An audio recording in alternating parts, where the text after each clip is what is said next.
கை கொடுத்தா கொலுசுக்கு தாங்கால் கொடுத்தா முந்தான சேலையத்தான் மாரோட கட்டிக்கிட்டா பொம்பளு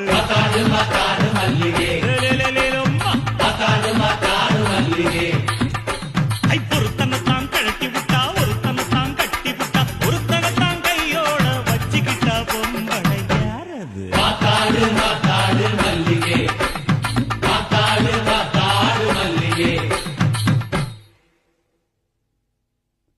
இளங்கண்ண கழட்டி விட்டு பசுமாட்ட கட்டி விட்டு கையோட வச்சிருந்த பால் சொம்புதானது